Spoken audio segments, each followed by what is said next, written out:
Bon, alors bonjour tout le monde.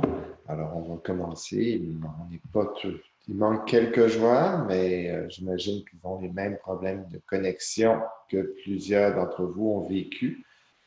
Je vous écrirai un courriel dans l'après-midi pour vous expliquer comment on va fonctionner à l'avenir pour éviter d'avoir des problèmes de connexion comme ça. En fait, faire en sorte que on puisse se connecter plus facilement.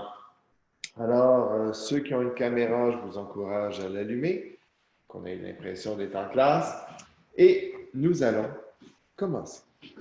Alors aujourd'hui, on va regarder un petit peu qu'est-ce qu'on va faire.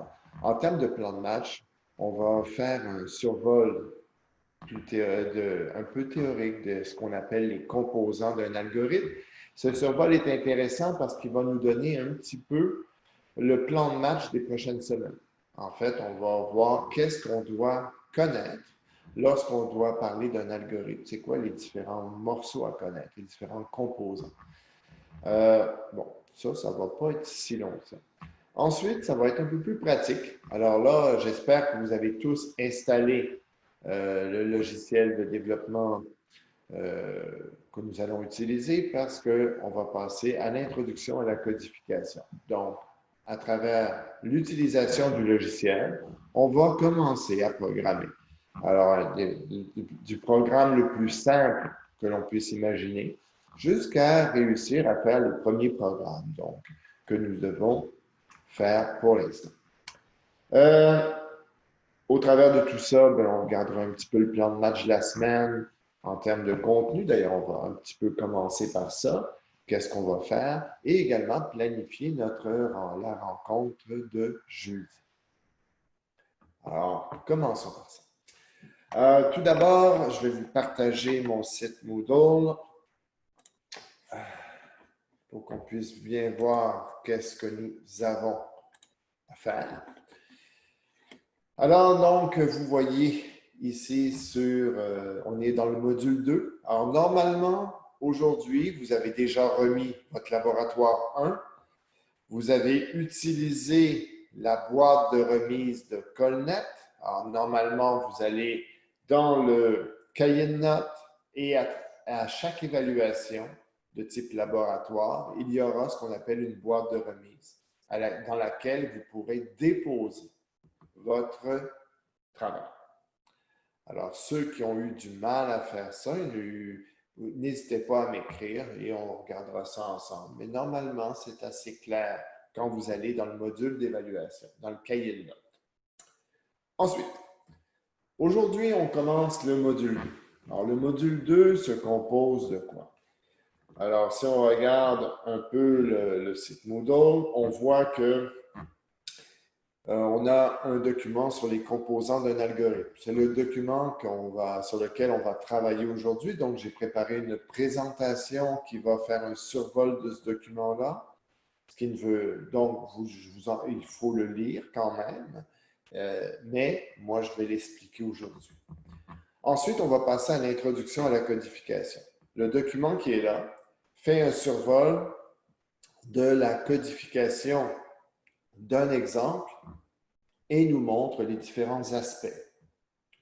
Nous, on va procéder un petit peu autrement.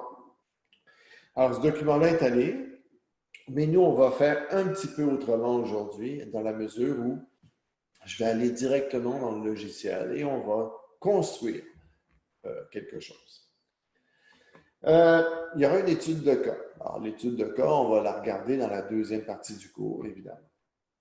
Bon, finalement, il y aura un exercice à faire qu'on va sans doute pas avoir le temps de faire aujourd'hui ou pas le temps de terminer en tout cas, mais qui va faire partie de notre travail, donc à prévoir. Et finalement, il y aura un laboratoire, un premier laboratoire complet qui contiendra tous les aspects d'analyse, les aspects d'algorithmie, donc de la solution formelle, et l'aspect codification. Bon, il y aura une auto-évaluation à faire. Ça, c'est vous qui la ferez sur Moodle. Entendez. Bon. Vous avez peut-être remarqué que j'ai commencé à mettre des capsules vidéo à l'intérieur, donc, des modules. Alors, entre autres, bon, il y avait une capsule vidéo sur la présentation du cours, une autre sur l'élaboration de la solution dans le module 1, et il y avait la capsule vidéo sur l'installation de l'environnement de développement. Je vais sans doute aussi aujourd'hui prendre l'enregistrement de notre séance d'aujourd'hui pour aller extraire les éléments qui sont intéressants à conserver en termes de capsule. Est-ce que vous avez des questions sur ce que nous souhaitons faire aujourd'hui? Ou encore sur la remise du travail ou des choses comme ça?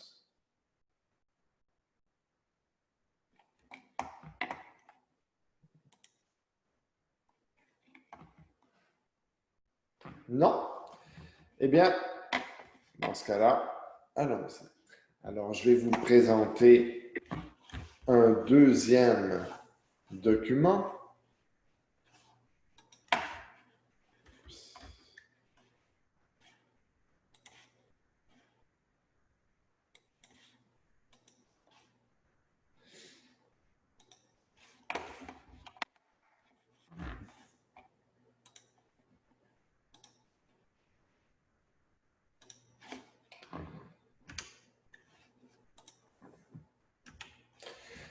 Alors donc, c'est notre présentation d'aujourd'hui.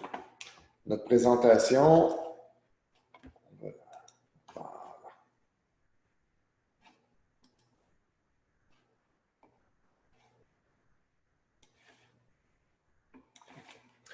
alors donc, c'est la présentation sur la composition d'un algorithme. Je vous encourage à passer en mode Speaker View pour bien la voir. OK. Alors, qu'est-ce que ça contient, un algorithme? C'est ça qu'il faut se poser comme question. Alors ici, je vous présente l'algorithme que l'on a bâti dans l'exemple de la semaine dernière, ou qui était finalement le fameux calcul du volume du cylindre. Alors, j'ai repris l'algorithme et j'ai essayé de distinguer dans cet algorithme l'ensemble des éléments qu'on pouvait y retrouver. Bon. Alors, sur la première ligne, on voit qu'on a 3 éléments que l'on retrouve.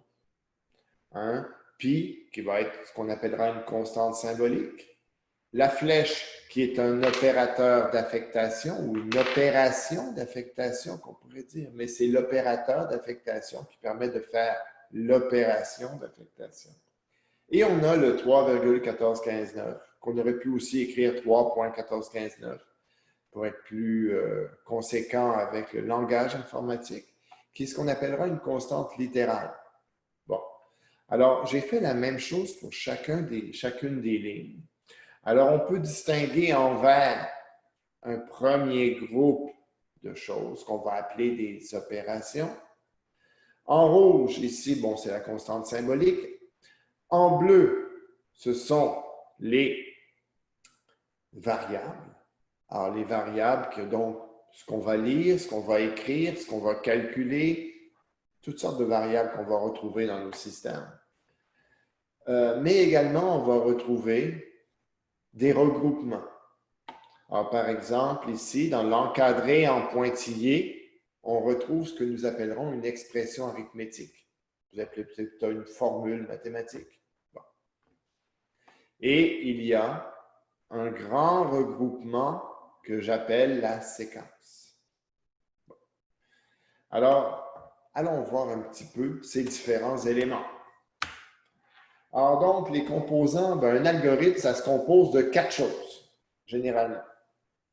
Il y a des éléments là-dedans qui sont des points vraiment de données, c'est-à-dire des contenants d'informations. Donc, ce sont des mots habituellement, mais pas seulement, on va le voir. Mais l'idée, c'est de représenter une information. Ça peut être une information constante ou ça peut être une information variable. On le verra. Il y a ensuite les opérations, les grandes opérations qu'on retrouve dans un algorithme. On va voir qu'il n'y en a pas beaucoup. Les opérations qu'on appelle de base, il y en a 3. On les verra. La manipulation de l'information se fait à l'aide d'expressions, ce qu'on appellera des expressions. vous en connaissez une première, c'est l'expression arithmétique ou la formule mathématique. Alors, on va donc voir ces différentes formes d'expression. Et un algorithme, en fait, c'est un assemblage d'opérations. Cet assemblage va être structuré. On va parler des structures ou d'une structure. Ici, là, on va parler donc des différentes structures que nous retrouvons dans notre algorithme. Alors, premier regroupement, ce sont les données. Les données vont être présentes sous trois formes dans notre système. Les constantes littérales, les constantes symboliques et les variables. Alors, si on regarde, c'est quoi une constante littérale? C'est la forme la plus simple d'information.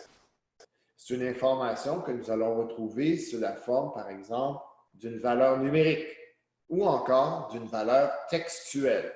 On verra finalement qu'on va manipuler, si on regarde les informations de base, deux types de données, des données numériques, des données textuelles. Ça, ce sont les éléments les plus petits d'informations qu'on peut retrouver.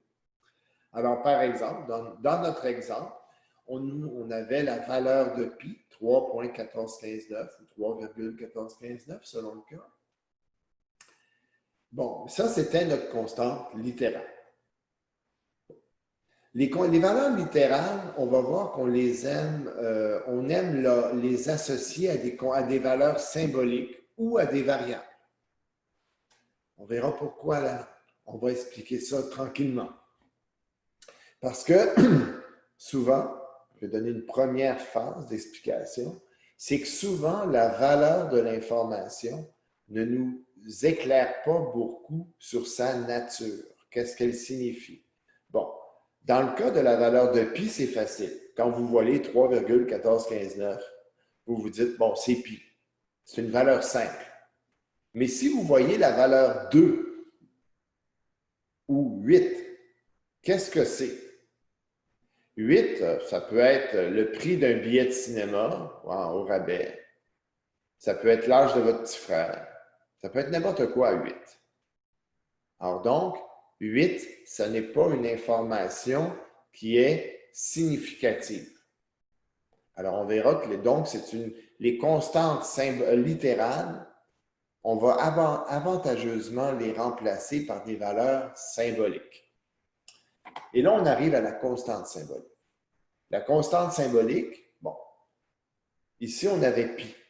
Alors, pi, ici, ben, c'est qu'en fait, on vient de représenter la valeur par ce qu'on a appelé un symbole. Dans ce cas-ci, un symbole, c'est le nom de la constante.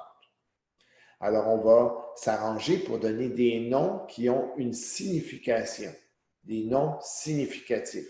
Ça va être extrêmement important parce que si on ne met pas des noms significatifs dans un système, dans un programme, le programme, on va voir qu'il va devenir difficile à lire et difficile à comprendre. On pourra faire des exemples là-dessus.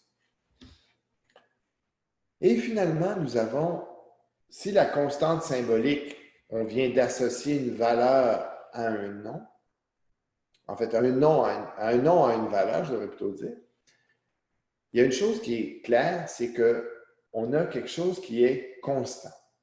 C'est-à-dire que la constante symbolique, une fois qu'on a dit tel mot, ça veut dire telle valeur, le fait que ce soit une constante fait en sorte que l'on ne peut plus changer cette valeur-là. Je ne peux pas dire un peu plus loin que la valeur a changé. Si j'ai besoin d'une valeur, d'un nom symbolique qui représente une valeur changeante, qui peut varier, je dois utiliser ce qu'on appellera une variable. Dans notre cas, par exemple, de l'exemple, si on regarde notre exemple initial, nous avions trois variables ici. Le rayon, la hauteur et le volume. Bon.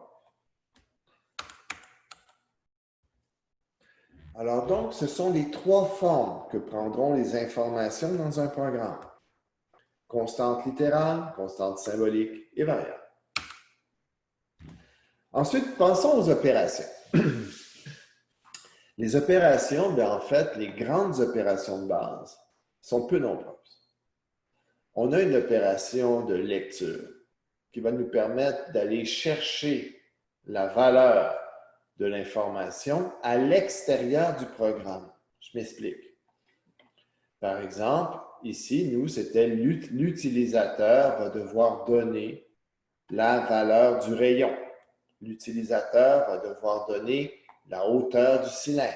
Ça, c'était dans notre algorithme. Alors, on voyait qu'ici, l'opération de lecture, c'est une opération qui permet d'insérer dans notre algorithme une valeur qui vient de l'extérieur. Bon. Et ça, c'est à partir de ces valeurs-là que le système peut travailler. Donc, on va aller lire des valeurs qui sont essentielles au processus de traitement, de manipulation de l'information.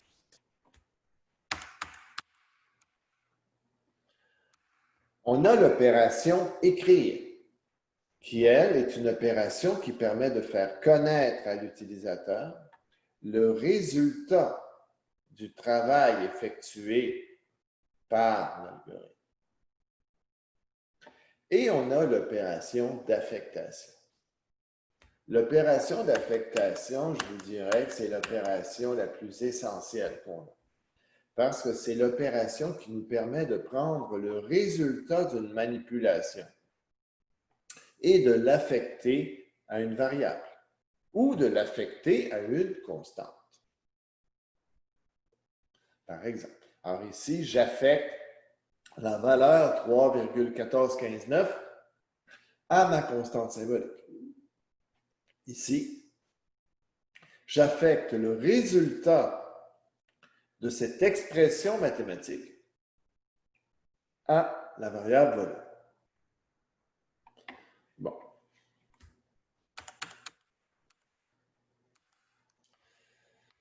Alors, ce sont des opérations que nous retrouverons directement dans le langage sous différentes formes.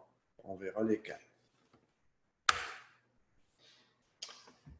Finalement, on a ce qu'on... En fait, pas finalement, on est rendu à la moitié des morceaux. Là, on commence à tomber dans les regroupements.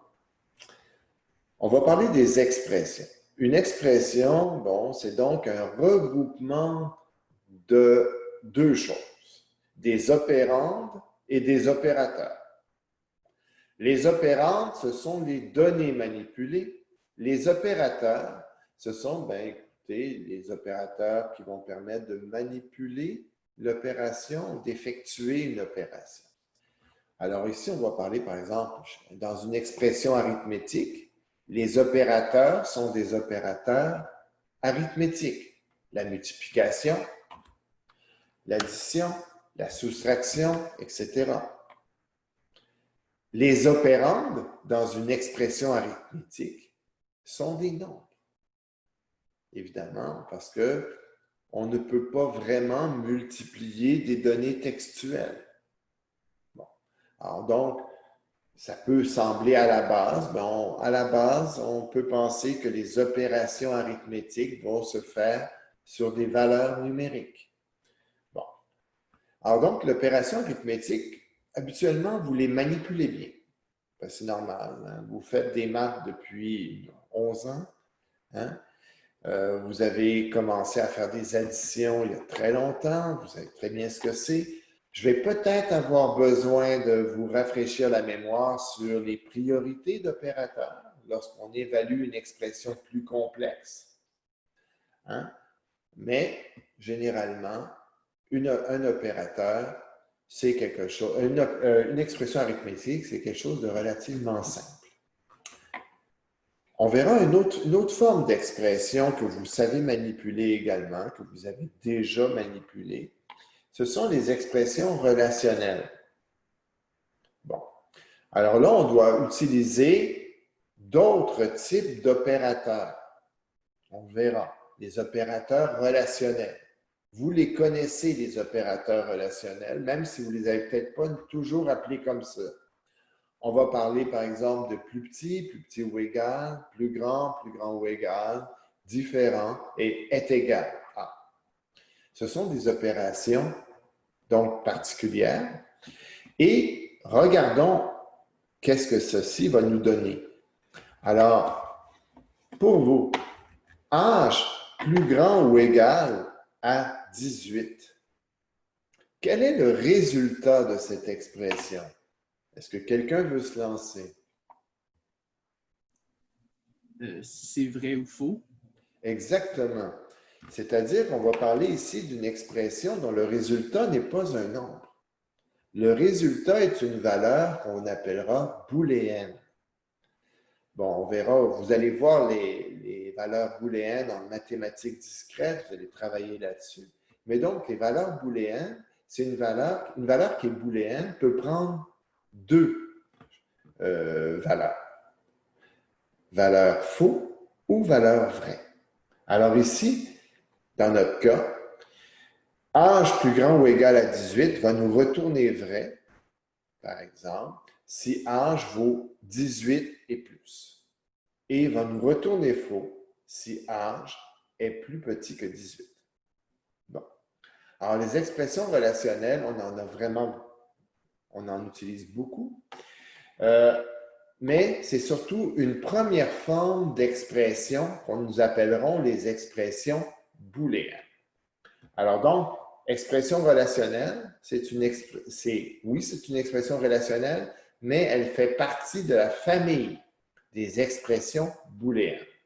Donc, des expressions qui nous donnent un résultat vrai ou faux. Et nous verrons plus tard une troisième forme d'expression, ce qu'on appellera les expressions logiques. Les expressions logiques, j'en dirai pas beaucoup plus pour l'instant, si ce n'est qu'elles font également partie de la famille des expressions booléennes.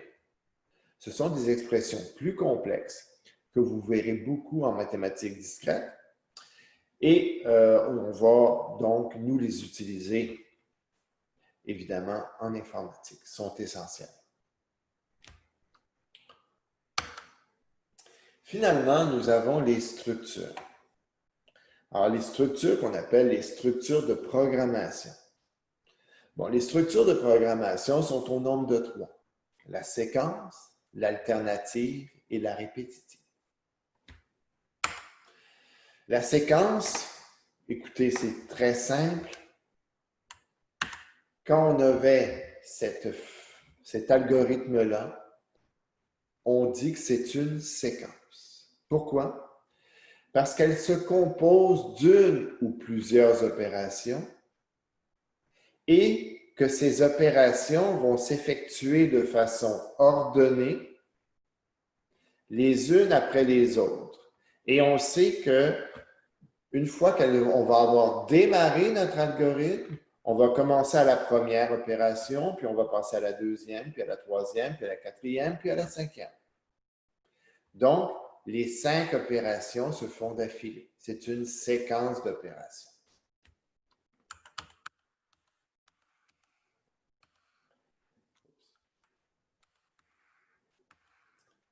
Bon, alors donc, la séquence, une suite d'opérations, je pourrais plus dire une suite ininterrompue d'opérations. L'alternative, on va voir, on n'est pas prêt de les voir tout de suite, ça va prendre quelques semaines. Une alternative, bien justement, on va voir qu'il y a des opérations, mais à l'intérieur de la séquence d'opérations, on va devoir prendre une décision. Dans certaines conditions, je vais exécuter telle opération et dans d'autres conditions, je vais en exécuter une ou plusieurs autres. Donc, je vais devoir faire un choix dans mon algorithme. Alors, c'est comme, imaginons un algorithme qui aurait comme une route logique. Dans certaines conditions, je vais prendre un chemin et dans d'autres conditions, je prendrai un deuxième chemin. Alors, donc, ça, c'est la prise de décision. L'alternative est une structure relativement complexe à bien utiliser, mais on va le faire comme il faut. Et on a une autre structure qu'on appelle la répétitive. La répétitive, c'est une structure qui va nous permettre de répéter un groupe d'opérations. de répéter une séquence d'opérations un certain nombre de fois. Alors, ça peut être un certain nombre de fois précalculé ou un certain nombre de fois en fonction d'une condition. On le verra. Bon. Alors, ici, nous venons donc de couvrir, je dirais, les 7 premiers modules sur lesquels on va travailler. En fait, même je pourrais dire les 8 premiers. L'idée, c'est que nous allons, dans les prochaines semaines, travailler sur les différentes formes de données et d'opérations. Ça, très rapidement, on va faire ça, en fait, cette semaine. On va pas mal avoir complété cet aspect-là. Mais les aspects, les différentes expressions, les différentes structures, on va les faire tranquillement au cours des prochaines semaines. Bon. Alors, avez-vous des questions sur ce que je viens de vous présenter?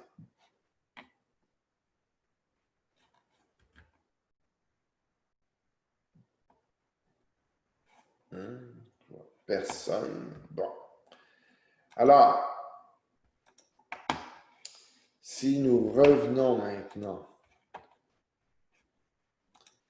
à notre site Moodle, lui, je vais l'éteindre. Voilà. Alors, si nous revenons à notre site Moodle, le document qui contient tous les détails de ce que je viens de présenter, c'est le document, lui, composant d'un algorithme. Bon, c'est donc dans le module 2, notre deuxième le document sur les composants d'un algorithme contient tous les détails là-dessus, c'est à lire. C'est de votre travail de la semaine.